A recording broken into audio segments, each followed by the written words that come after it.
some more tea, Dad? Dad? Dad! What? I asked if you wanted some more tea. Got a cup here, thanks. Curtis still getting his beauty sleep? If he came in at a sensible time, he wouldn't need it. You gotta give the boy a bit of leeway. He gets far too much leeway as it is. You don't want to crowd him, though. Dad, I think I know how to handle Curtis. Curtis! Breakfast, now! Well, as usual, I see you don't need my advice. Yeah. All right, catch you later. Ah, look what the cat just dragged in. Morning to you too, Grandad. So how was it last night? You whipped them into a frenzy? He whips me into a frenzy, staying out all hours. Mum, I was DJing. Can't they find someone else to play the records? There's more to it than playing records. It's an art form. Well, it's the last time you practice your art form on a college night. You've got your NVQ assessments next month. Yeah, and it's in music technology. That's no excuse. Well, it's only the same thing. Don't back-chat your mother, Curtis. Anyway, I recall someone else used to stay out late at dances. We weren't out late. Actually, if Dad remembers properly, we had to be in by 11. I think you'll find it was 10. Anyway, thing is, you see, your mother doesn't understand the relationship between a man and his music. It's more than just a passion. It's a spiritual thing. Even if the music is too fast and doesn't have a rhythm. It does have a rhythm. So does a concrete mixer. And I occasionally do a jig to the washing machine. Mum, Grandad's being rude about my music. It's not music, Curtis, it's noise. Now eat your toast. I'm seriously misunderstood. Genius always is. Along with some other people. Right, I'm off to work. So, here are your orders. Curtis, I want you to do some shopping for me after you finish college. Mum. Repeat after me. Sweet potatoes, chicken quarters, and washing powder. Mum. Curtis! Okay. Sweet potatoes. Chicken. You're writing this down. Yeah. So, sweet potato, chicken quarters, and washing powder.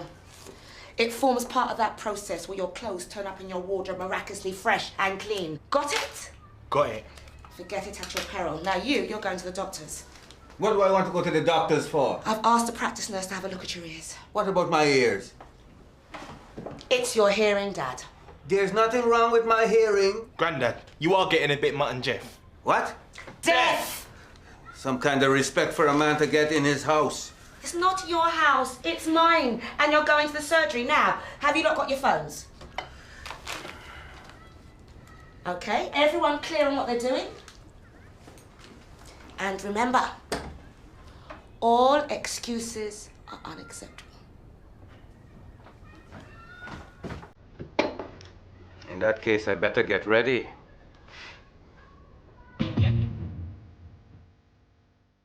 They're sharp, honey boy. They're sharp.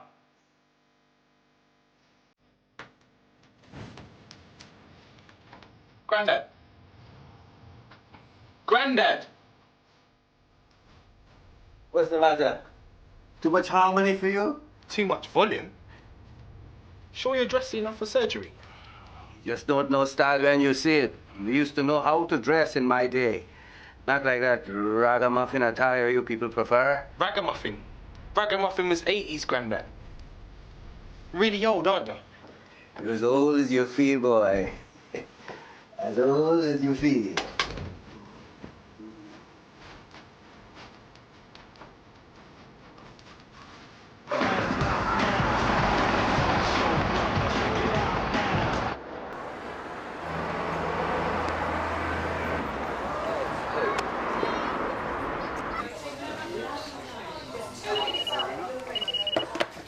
Control to Charlie Sierra 1. Report of break-in at 75 Sycamore Avenue.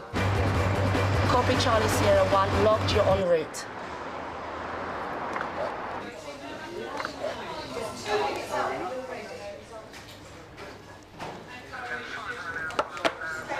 Control to Charlie Sierra 3. ICI male detained by security at Norton Supermarket. Please respond. Copy that. Thank you, Charlie Sierra 1. Noted suspect detained, leaving premises 10:00 hours.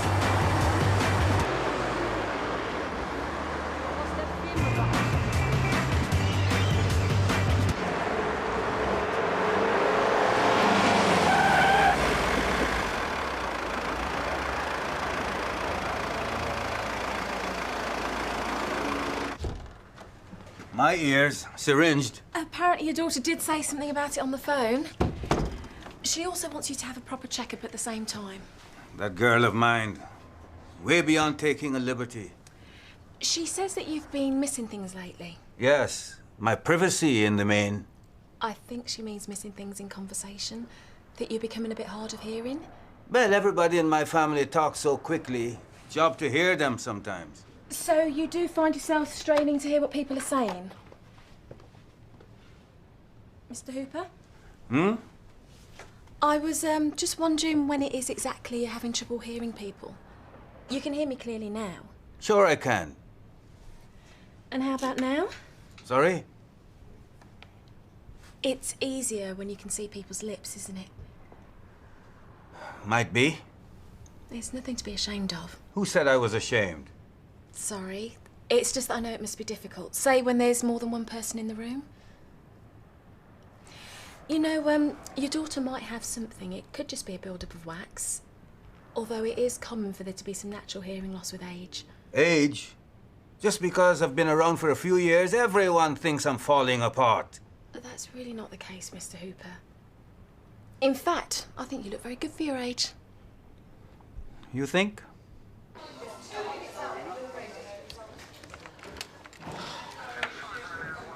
You can't expect everything to be the same as when you were younger.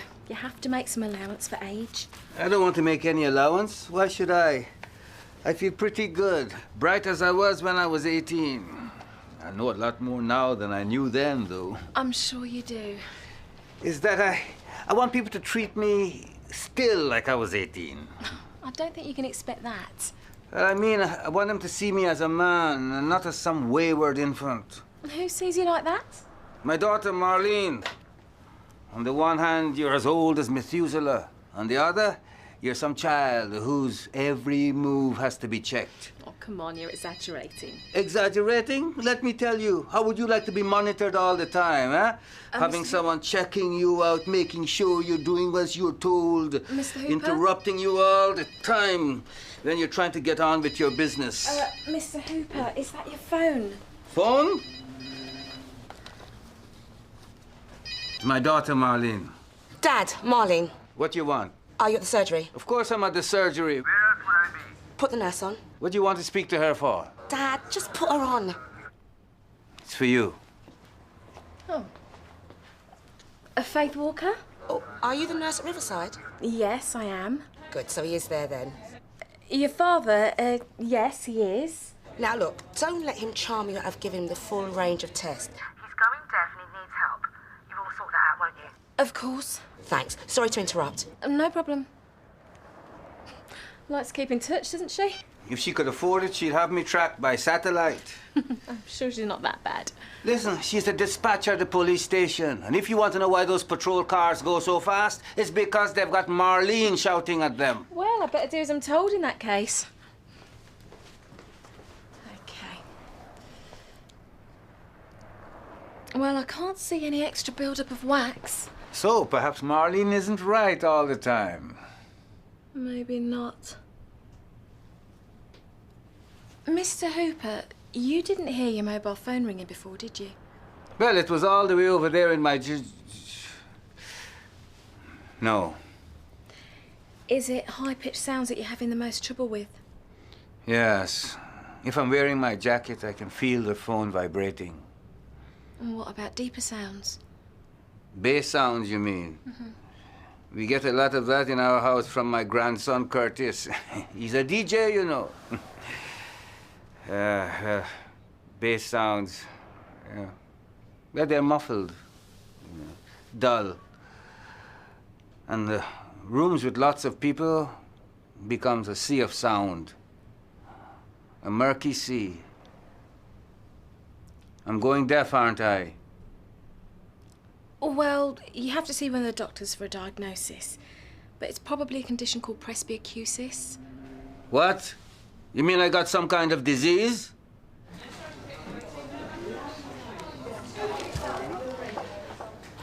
Curtis, where are you?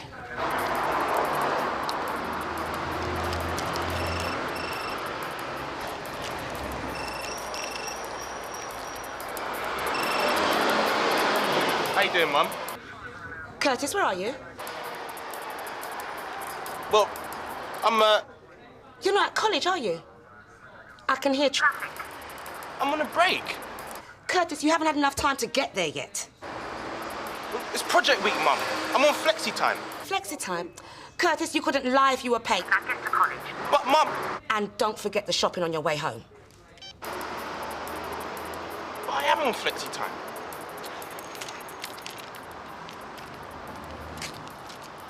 Presbyocusis isn't a disease, Mr. Hooper. It's a condition. And that's meant to reassure me. It's a natural process. Age-related hearing loss. So, we're back to the age thing. Look, hearing does deteriorate with age. But then again, we could be looking at the possibility of acoustic trauma. Blinding me with science now. Have you been exposed to loud noise over a prolonged period? Yes, Marlene, for years. Something even louder. Kind of taxing to think of that. You're talking about work now. Yeah, did you have a job in any kind of heavy industry? Yeah, did I? Yeah. I started work in a distillery outside Kingston when I was 13. That was loud. And that was only the language. What were you doing? I was a cooper mate. Barrel cooper. Had a lot of fun in that place, no mistake. How long were you there? A couple of years, till my mother passed away.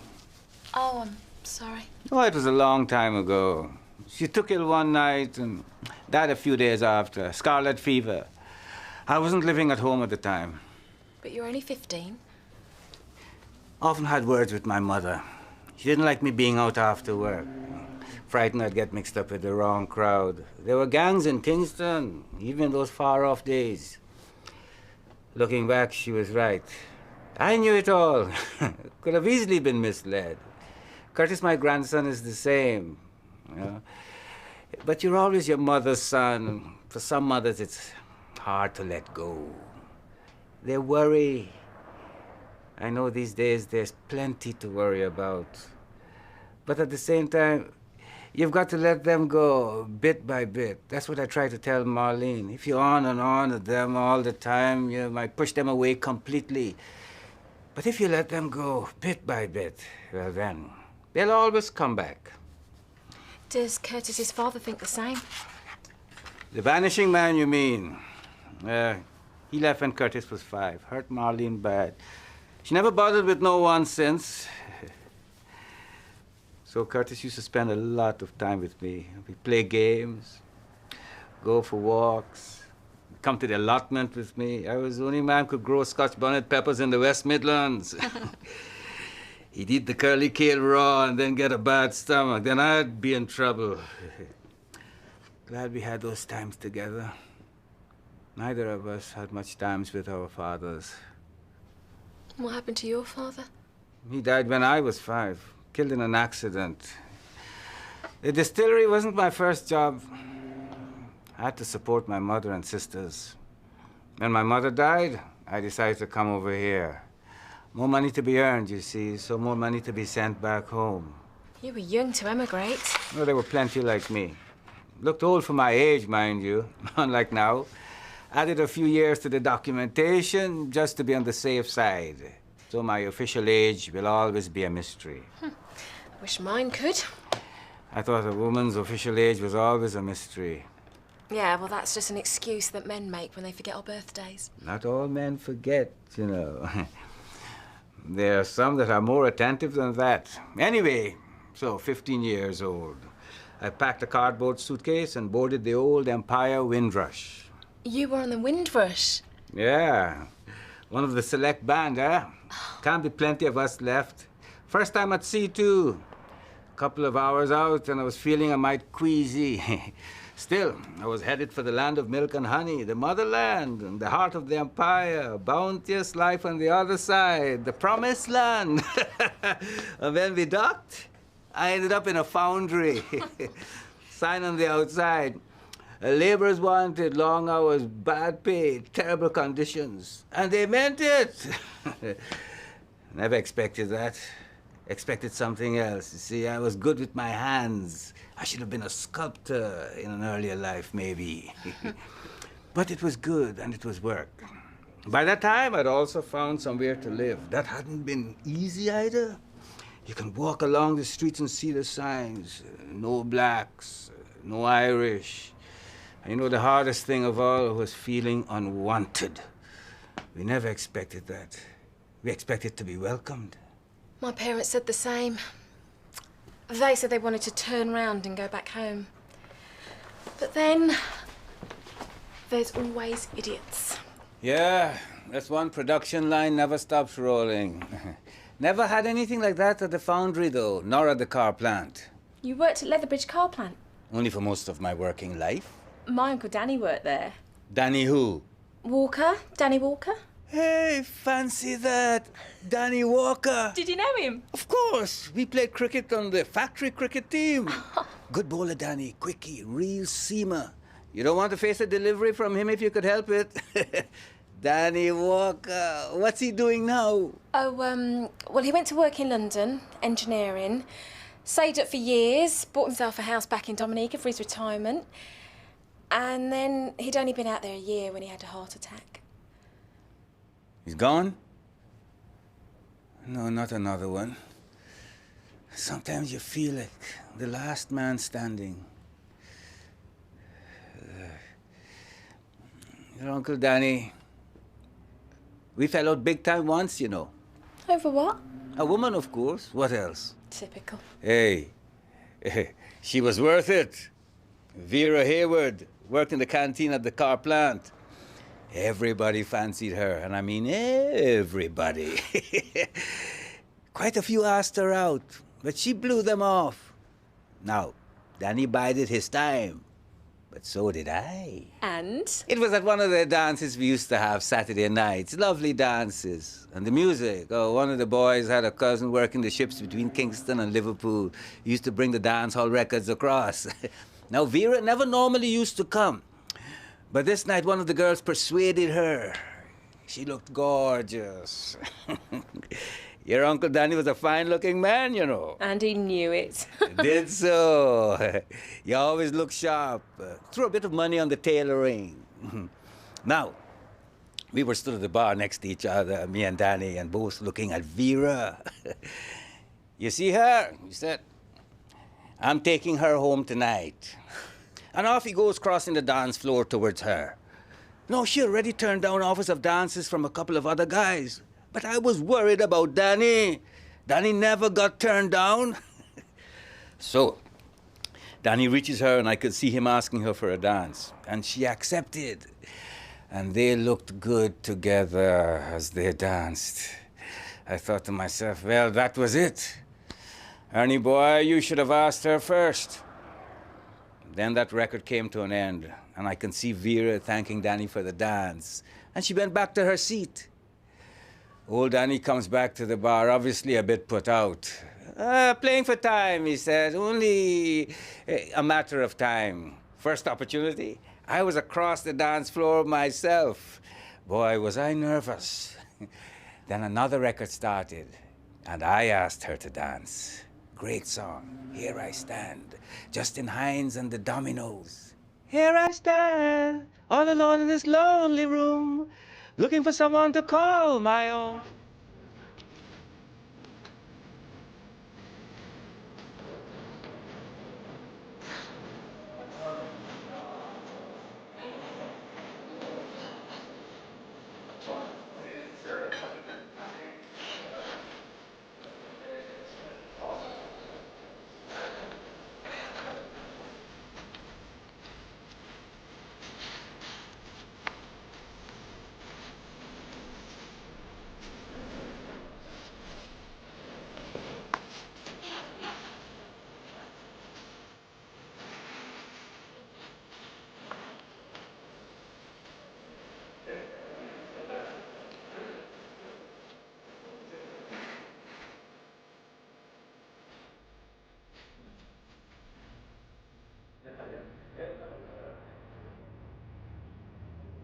here I stand. They played it at our reception. I'd love to hear that song again. So that's why you and Uncle Danny fell out. You married Vera? He got over it, eventually. Yeah, I married Vera. Years we were together. Has she passed away? 3 years ago. Cancer. Lost without her. She used to organize me, see? Now Marlene is doing the same.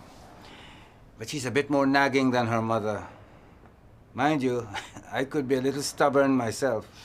Can't say I'd noticed. So, is that why you've taken so long to do something about your hearing? I suppose so. But I also don't want a great big lump of plastic wrapped around my ear. Modern hearing aids aren't great big lumps of plastic. You can barely see them. You can hear them, though. All that squealing. Oh, they don't squeal, they're digital. Anyway, we're getting ahead of ourselves here. First of all, I'm going to make you an appointment, and once you've seen one of our doctors, they'll refer you to a specialist. What for? For further tests, to determine exactly what degree of hearing loss you have. For acoustic trauma, eh? I'll have to bring Curtis in. He must have the same thing, listening to all that so-called music of his. Every generation has their music. I like my generation's. Good reason to have my hearing seen too. I like my records. Thank you, nurse. When you think about it, it's a gift to mankind. What's that? Music.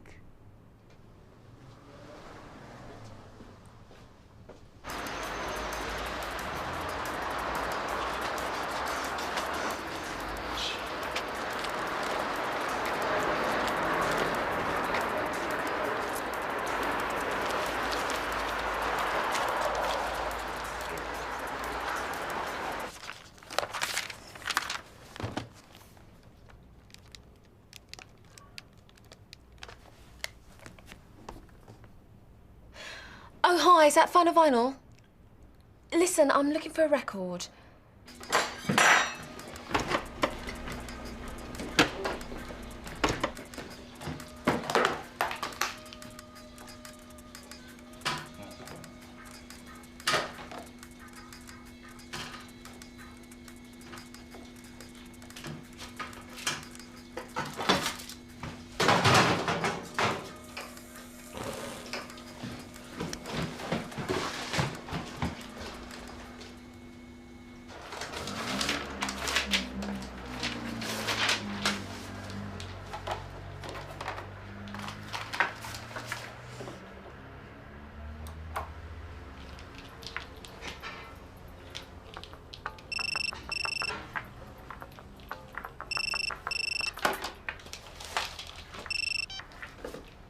Hello?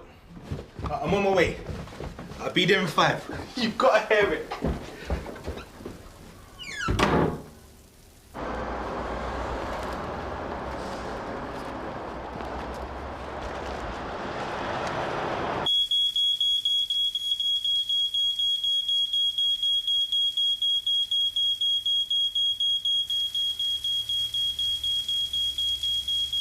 Copy Charlie Sierra 4. Charlie Sierra 3. Fire Brigade reported in attendance at 17 Cumbria Gardens, Leatherbridge. That's my house!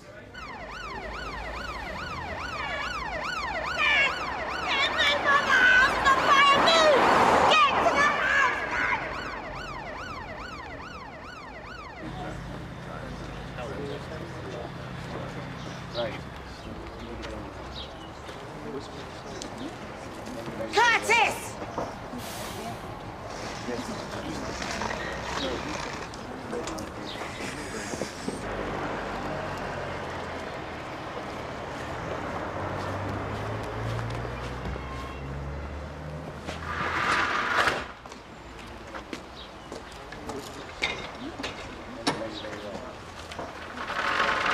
That's it, Curtis. You've really done it this time. Mum, you were meant to be at college doing your project, and all the while you're here committing arson. I was making a sandwich. Same thing as far as you're concerned. You have got to learn about responsibility. I'm afraid we've had a bit of an incident. I'm responsible. Responsible? Curtis, let me tell you something. There is going to be some kind of change around here.